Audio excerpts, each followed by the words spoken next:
Penyimpan atau pelabur. Ada satu kisah yang selalu saya ceritakan bila orang tanya apa beza pelabur dengan penyimpan emas. Dua orang beli emas pada hari yang sama, pada harga yang sama, tetapi perjalanan mereka berubah dalam masa beberapa bulan. Seorang namanya Amir, dia beli emas sebab dia yakin harga akan naik. Setiap hari dia lihat graf emas, tengok trend, tunggu waktu sesuai untuk jual. Bila harga naik sikit, dia happy. Bila harga jatuh, dia mula panik. Emosi Amin naik turun ikut harga. Fokus dia hanya satu, untung cepat.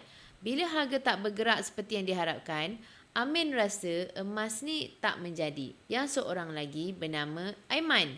Dia beli emas dengan tujuan lain. Dia bukan kejar harga, dia kejar gram emas. Setiap bulan Aiman tambah gram emas sedikit demi sedikit. Bila harga naik, dia teruskan menabung. Bila harga jatuh, dia anggap itu peluang untuk dapatkan lebih. Emas ni bukan untuk dijual semula dalam masa terdekat. Emas bagi Aiman ialah simpanan masa depan, pelindung nilai dan asas kewangan keluarga.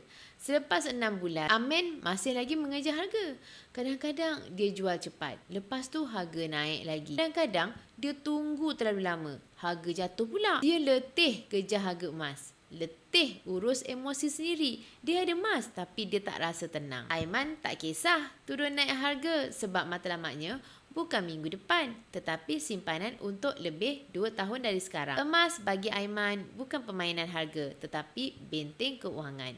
Inilah perbezaannya. Pelabur fokus pada masa pasaran.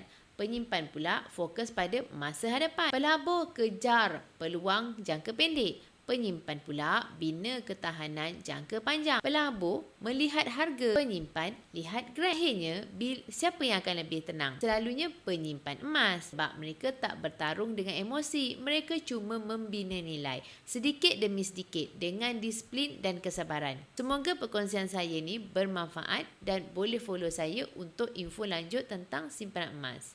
Emas, pasport kekayaan kita semua.